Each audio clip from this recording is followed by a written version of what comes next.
పక్కనే ఉన్నా అన్నా, వచ్చేస్తున్నా. ఇక్కడే ఆపండి. హాయ్ అన్నా, ఎంతైందన్నా? 300 మేడం. 300? బుక్ చేసినప్పుడు 220గా చూపించింది. ట్రాఫిక్ లో వెయిట్ చేసాం కదండి, చార్జెస్ పడతాయి. ఈ మధ్య ఇలా కూడా దోచుకుంటున్నారా? ఓకే అయిపోయింది చూడండి. ఏంటి క్యాబ్ తో డిస్కషన్? ట్రాఫిక్ లో వెయిట్ చేసినందుకు కూడా ఎక్స్ట్రా ఛార్జ్ చేశాడు. అదా, మార్కెట్ లోకి క్యాబీ అని కొత్త యాప్ వచ్చింది, అది డౌన్లోడ్ చేసుకో. బుక్ చేసినప్పుడు ఎంత అమౌంట్ చూపించిందో డ్రాప్ లొకేషన్ కూడా అదే అమౌంట్ చూపిస్తుంది, ఎంత ట్రాఫిక్ ఉన్నా సరే. కలిసి వెళ్దాం, క్యాబీతో ఉందాం. Thanks to Cabbie services. Any time on time thanks to Cabbie services. Download now. ఇది కూడా దాడి చేసినటువంటి సందర్భాలను మనం చూసాం.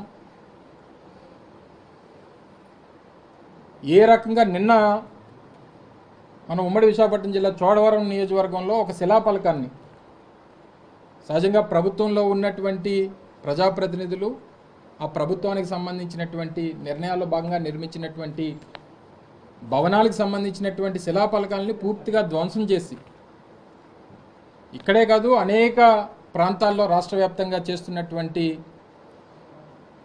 ఈ చర్యలను మనం చూస్తూ ఉన్నాం. ఈరోజు ఉదయం తెల్లవారుజామున 5 గంటలకి తాడేపల్లిలో వైఎస్ఆర్ కాంగ్రెస్ పార్టీ కేంద్ర కార్యాలయానికి సంబంధించినటువంటి నిర్మాణాన్ని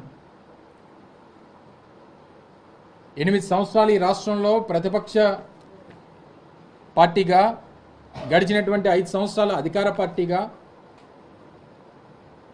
దాదాపు 13 సంవత్సరాలు చరిత్ర కలిగినటువంటి వైఎస్ఆర్ కాంగ్రెస్ పార్టీకి చెందినటువంటి కార్యాలయాన్ని ఏ రకంగా పూర్తిగా నేలమట్టం చేశారో అనేటువంటిది ఈరోజు తెల్లవారుజామున మనం చూసాం. మీరు కూడా మీ దృష్టి కూడా అదంతా కూడా వచ్చింది. దాని మీద కోర్టుకు వెళ్ళి కోర్టులో ఇంకా ప్రొసీడింగ్స్ జరుగుతుండగానే హై హ్యాండెడ్గా ఏ రకంగా కార్యాలయాన్ని పూర్తిగా 2 అంతస్తులు నిర్మించినటువంటి కార్యాలయాన్ని ఏ రకంగా నేలమట్టం చేశారు అన్నటువంటిది చూసాం.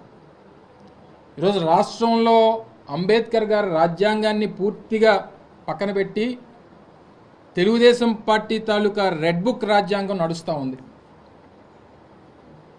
వారు ఏదైతే ముందు నుంచి వారు ఎన్నికల ప్రచారంలో చెప్పారో, వారు అధికారంలోకి రాకమునుపు చెప్పారో, వారు చెప్పినటువంటి ఆ రెడ్ బుక్ రాజ్యాంగాన్ని ఈరోజు రాష్ట్రంలో అమలు చేస్తున్నటువంటి సందర్భాలు మనం చూస్తూ ఉన్నాం. ఇంకా పైపెచ్చు ఈరోజు అసెంబ్లీలో నీతులు మాట్లాడుతూ ఉన్నారు.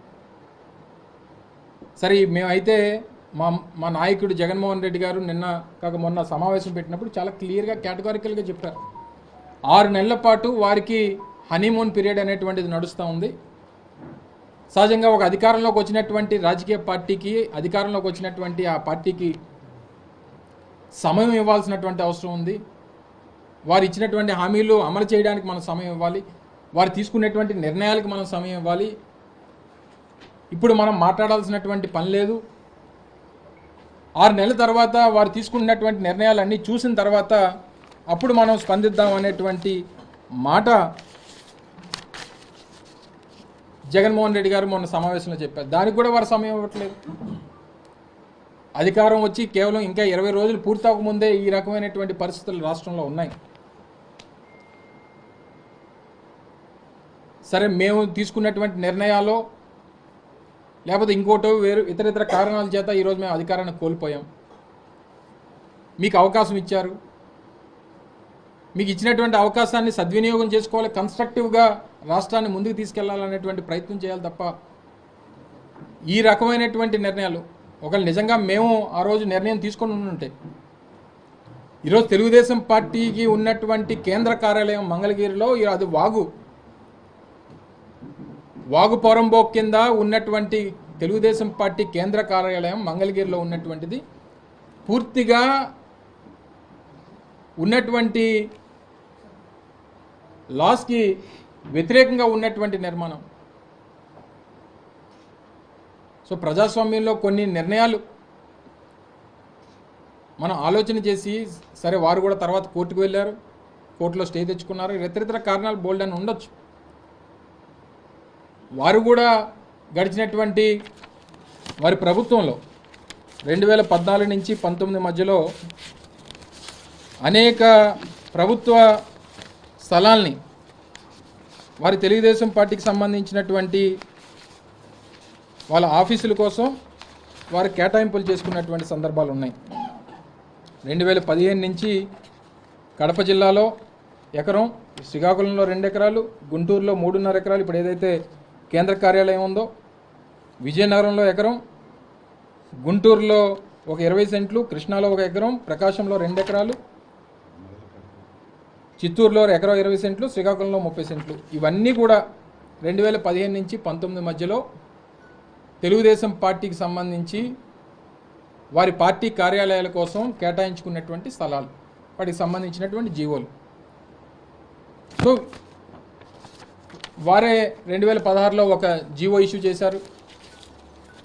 రాష్ట్రంలో ఉన్నటువంటి రాజకీయ పార్టీలకి భూములు కేటాయించాలంటే ఏ రకమైనటువంటి నిర్ణయాలు తీసుకోవాలి, ఏం ప్రొసీజర్స్ ఫాలో అవ్వాలి అనేటువంటి దాని మీద వాళ్ళకు జీవో ఇష్యూ చేయడం జరిగింది 2016లో. దాన్ని బేస్ చేసుకొని మొన్న 2019 నుంచి 24 మధ్యలో రాష్ట్రంలో వివిధ జిల్లాల్లో వైఎస్ఆర్ కాంగ్రెస్ పార్టీ కార్యాలయాల నిర్మాణం కోసం అని చెప్పి ఆ రోజు ప్రభుత్వంగా కేబినెట్ నిర్ణయం తీసుకొని భూములు కేటాయించేటువంటి కార్యక్రమం చేసింది. అందులో భాగంగా విశాఖపట్నానికి కూడా ఈరోజు ఈ ఎండాడిలో ఈ 2 ఎకరాల భూమిని కూడా 33 సంవత్సరాల లీజుకి కేటాయించేటువంటి కార్యక్రమం చేశాం.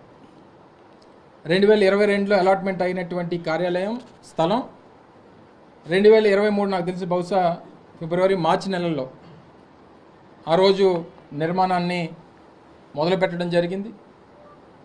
2023 ఫిబ్రవరిలోనే దీనికి సంబంధించి ప్లాన్ అప్రూవల్ కూడాకి అప్లై చేసేటువంటి కార్యక్రమం చేశాం. సో చేసిన తర్వాత నిన్న మొన్నటి నుంచి ఎవరో కంప్లైంట్ పెట్టారని,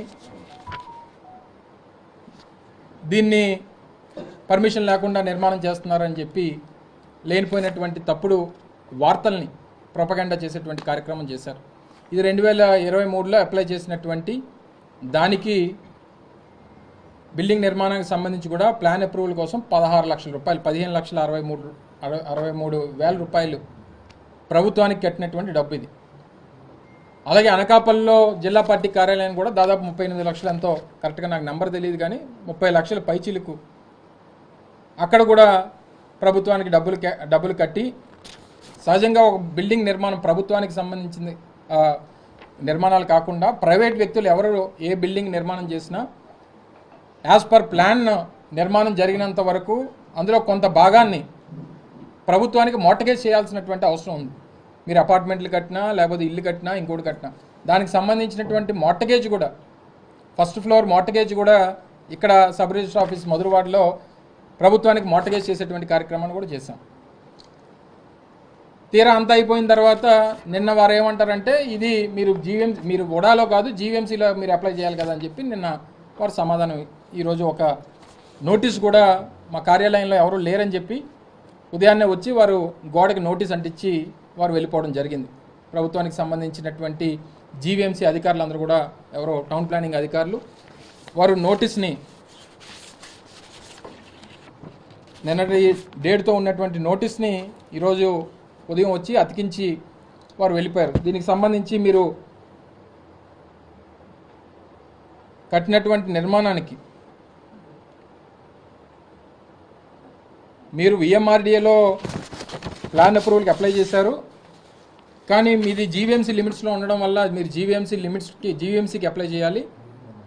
సో జీవీఎంసీ పర్మిషన్ ఇవ్వకుండా మీరు నిర్మాణం చేశారు కాబట్టి వారం రోజుల్లోపు దీనికి సమాధానం ఇవ్వాల్సిందిగా కోరుతున్నామని చెప్పి వారు ఒక నోటీస్ని గోడకు అతికించి వెళ్ళిపోయారు. దాన్ని అక్కడి నుంచి తొలగించి మేము భద్రపరచుకునేటువంటి కార్యక్రమం చేశాం. ఎందుకంటే సమాధానం ఇవ్వాలి కాబట్టి.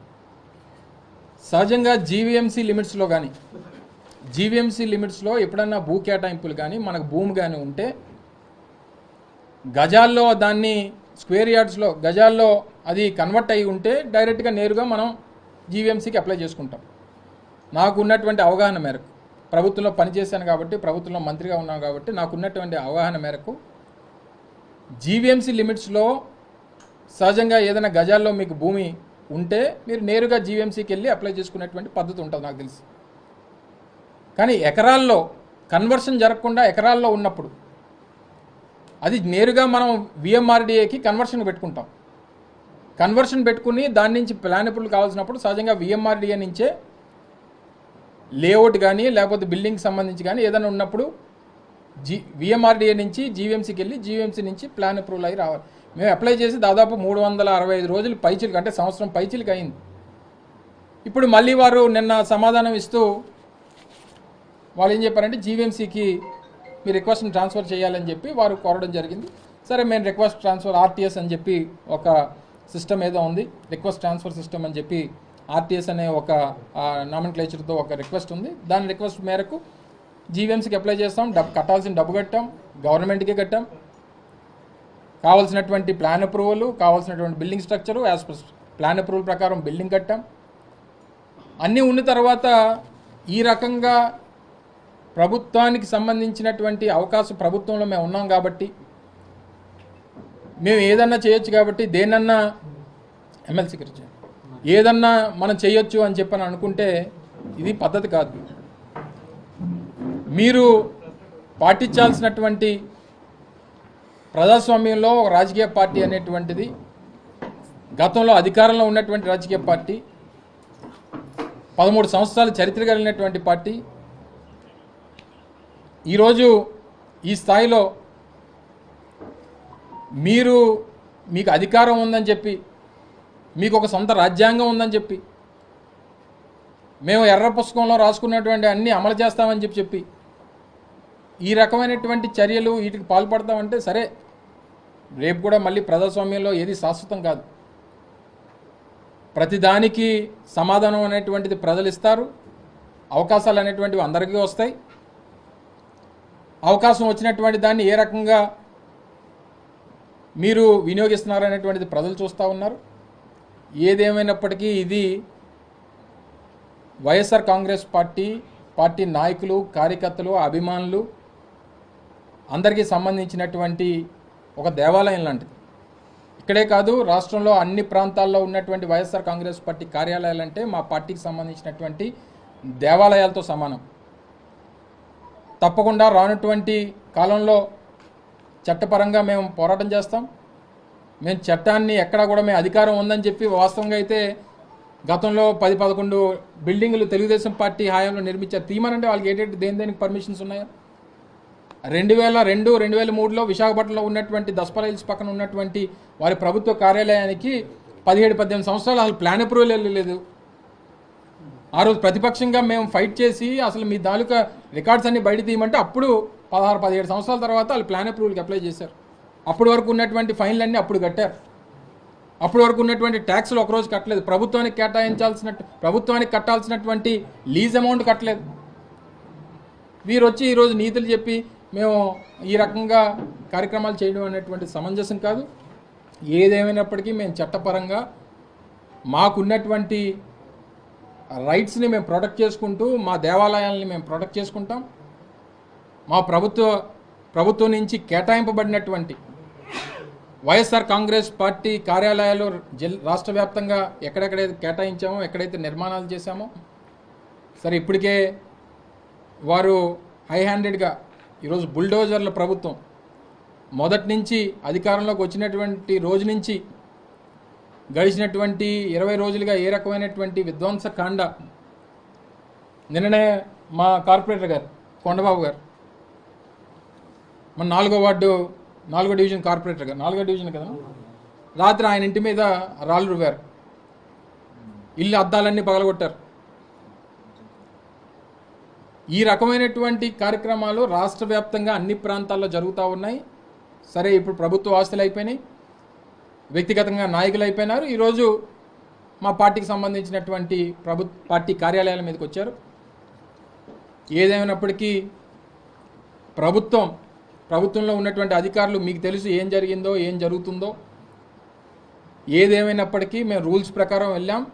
సరే, ఏదన్నా డీవియేషన్స్ ఉన్నాయి, మీరు ఇది కాదు ఈ రకంగా వెళ్ళాలన్నప్పుడు మీరు డైరెక్షన్ ఇవ్వాలి. మీరు ఈ రోజు వరకు చెప్పకుండా నిన్నటికి నిన్న వచ్చి మీరు ఇక్కడ కాదు అక్కడికి వెళ్ళండి అని చెప్తే సరే వెళ్తాం, టైం ఇవ్వాలి కదా. డబ్బులు కట్టాం, మార్టగేజ్ చేసాం, ల్యాండ్ బిల్డింగ్ మార్టగేజ్ చేసాం. అన్ని ప్రొసీజర్ ప్రకారం ప్రభుత్వానికి కట్టాల్సినటువంటి ఫీజులు కట్టాం, వేకెంట్ ల్యాండ్ ట్యాక్సులు కట్టాం, కరెంటు బిల్లులు గతంలో మా జిల్లా పార్టీ అధ్యక్షుడిగా ఇప్పుడు శాసనసభ్యుడిగా ఉన్నటువంటి పంచకల్ రమేష్ బాబు గారు ఆయన మా జిల్లా పార్టీ అధ్యక్షుడిగా ఉన్నప్పుడు కట్టినటువంటి కరెంటు బిల్లు ఆయన పేరు మీద ఇచ్చారు. అప్పుడు దానికి సంబంధించినట్టు కట్టినటువంటి బిల్లులు, వేకెంట్ ల్యాండ్ ట్యాక్సులు ప్రొసీజర్ ప్రకారం అన్నీ చేసిన తర్వాత కూడా అంటే పద్ధతి ప్రకారం ఏదైనా చేస్తే ఉండడానికి లేదు అనేటువంటిది మీ అభిప్రాయం అయితే చెప్పమనండి. వీటిని దయచేసి ప్రజలందరూ కూడా గమనించాలండి. జరుగుతున్నటువంటి ప్రక్రియలు, చేస్తున్నటువంటి దౌర్జన్యాలు, దాడుల్ని ప్రజలందరూ కూడా గమనించాల్సిందిగా, మీరు తీసుకున్నటువంటి నిర్ణయాన్ని ఒకసారి ఆలోచించాల్సిందిగా మీ ద్వారా మరొకసారి అందరికీ తెలియజేసుకుంటూ మాకు ఇచ్చినటువంటి నోటీసుల్ని చట్ట ప్రకారం మేము ఫైట్ చేసుకుంటాం, ప్రొటెక్ట్ చేసుకుంటాం. ఏది కూడా డీవియేషన్తో ఏది చేయలేదనేటువంటిది మరొకసారి మీ ద్వారా ప్రజలకు తెలియజేస్తా ఉన్నాం. సరే, బిల్డింగ్ సంబంధించి ఎప్పుడు ప్లాన్ అప్రూవల్ చేశారు, ఎప్పుడు కన్స్ట్రక్షన్ చేశారు, ప్లాన్ ఎప్పుడు ఓకే? ఫిబ్రవరి 2023 అంతా చెప్పిన తర్వాత మళ్ళీ నువ్వు క్వశ్చన్లు అందులో సమాధానం ఎత్తుక్కోవాలి, కానీ మళ్ళీ నువ్వు క్వశ్చన్లు చెప్పండి, నేను ఆన్సర్ చెప్పను. ఫిబ్రవరి 2023లో ప్లాన్ అప్రూవల్ చేసిన తర్వాత సహజంగా ప్లాన్ అప్రూవల్కి 21 రోజులు, 21 రోజుల్లోపు ప్రభుత్వం కానీ సమాధానం చెప్పకపోతేనో, లేకపోతే సహజంగా ఇక్కడే కాదు దేశంలో అనేక రాష్ట్రాల్లో ఎక్కడన్నా ప్రక్రియ ఏంటంటే 21 డేస్ తర్వాత నీకు ఆన్ ప్రొసీజర్ నీకు రాకపోతే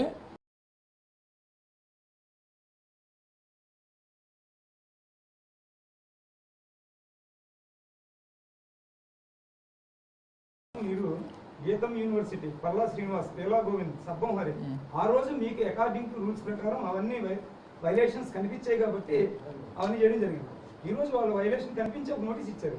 ఇది ఫారెస్ట్ ప్లాన్ అక్కడ కొట్టేసింది, దాని గురించో అక్కడ కొట్టేసిందో తాడేపల్లిలో, మరి దాన్ని మహా న్యూస్ వాళ్ళు అడగరా దాన్ని? నేను అనేది సరే నువ్వు చెప్పినవన్నీ నేను యాక్సెప్ట్ చేస్తున్నాను, సరే కొట్టేసాము, అందుకనే కదా ఇప్పుడు ఇక్కడ కూర్చున్నాం. లేకపోతే అసెంబ్లీలో ఈరోజు ప్రమాణ స్వీకారం చేసి ఈరోజు మేము కూడా స్పీకర్ ఎన్నిక చేసేవాళ్ళం వైఎస్ఆర్ కాంగ్రెస్ పార్టీ. సరే నువ్వు చెప్పినవి మేము అవే తప్పులే అనుకుంటే నువ్వు అనుకున్నవి, అందుకని మనం ప్రతిపక్షంలో కూర్చోబెట్టారు కదా. ఈరోజు మమ్మల్ని గెలిపించలేదు కదా ప్రజలు. నేనేమంటానంటే ఇప్పుడు జరిగినటువంటి ప్రక్రియలు ప్రొసీజర్ ప్రకారం ఉన్నాయి, ప్రొసీజర్ ప్రకారం ఇదే ప్రొసీజర్ అనుకొని మేము ప్రొసీజర్ ప్రకారం చేశాము. ప్రతి దాంట్లోని నేనేమంటానంటే గతంలో తెలుగుదేశం పార్టీ కార్యాలయాలు అనేక నిర్మాణాలు జరిగినాయి అనేక జిల్లాల్లో. తెమ్మనండి, అన్ని పర్మిషన్స్ చూపించమనండి ఒకసారి తెలుగుదేశం పార్టీకి. నేను చెప్తున్నాను కదా 2016లో నేను సజీవ సాక్షిని. ఆ రోజు ఇష్యూస్ మీద ఫైట్ చేస్తున్నప్పుడు తెలుగుదేశం పార్టీ కార్యాలయానికి సంబంధించినటువంటి ప్లాన్ అప్రూవల్ చూపించమంటే ప్లాన్ అప్రూవల్ లేదు దానికి. అప్పటి వరకు కట్టినటువంటి లీజ్ అమౌంట్ ఎక్కడ కట్టారో చూపించమంటే నోటీస్ లీజ్ అమౌంట్ కట్టింది లేదు. 16-17 సంవత్సరాలు కట్టలేదు డబ్బులు, గవర్నమెంట్ కట్టాల్సింది. సరే ఏదేమైనప్పటికీ ఇప్పుడు జరిగినటువంటి దానికి మేము ఇప్పుడు పబ్లిక్ ఏం చెప్తారు, వీళ్ళకి ఏమి పర్మిషన్ లేకుండా వీళ్ళు కట్టేశారు అనేటువంటిది ప్రొపగండా చేయాలని చెప్పి తెలుగుదేశం పార్టీ చూస్తుంది. అది కాదు అనేటువంటిది మేము సమాధానం చెప్తున్నాం. మా దగ్గర ప్రక్రియ ప్రకారం మా ప్రొసీజర్స్ మేము ఫాలో అయ్యామని చెప్పి చెప్తున్నాం. ఇంకా ఏమన్నా ఇష్యూస్ ఉంటే చట్ట ప్రకారం ఫైట్ చేస్తాం.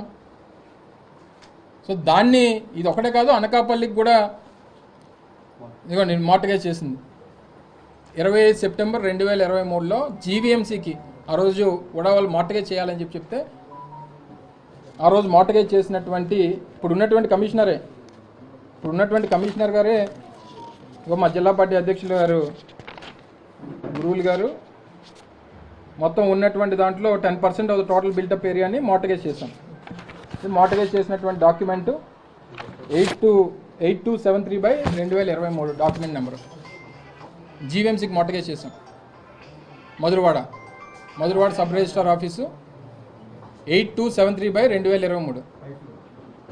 మొత్తం బిల్డింగ్లో నువ్వు బిల్డింగ్ కట్టావు 500 గజాల్లో బిల్డింగ్ కట్టి ఒక 5000 స్క్వేర్ ఫుట్ కడితే ఒక 500 SFT మార్టిగేజ్ చేయాలి. ఇది ప్రొసీజర్. అంటే నువ్వు ఎప్పుడైనా డీవియేషన్స్తో కడితే దాన్ని గవర్నమెంట్ ఓన్ చేసుకునేటువంటి దానికి లేదా నీకు పెనాల్టీ కిందో దేని కిందో అది ఉపయోగపడుతుందని చెప్పి సహజంగా రెస్ట్రిక్షన్స్ కోసం అని చెప్పి పెడతారు. ఆ మార్టిగేజ్ కూడా చేసాం 2023 25 సెప్టెంబర్. ఇందాక మీకు చెప్పినట్టుగా దానికి సంబంధించి ప్రూఫ్ నేను చెప్పేది మీరే నోటుతో చెప్పిస్తారు, నోట్ లేదా మీదేరని అంటే ఇది నోట్ డాక్యుమెంట్.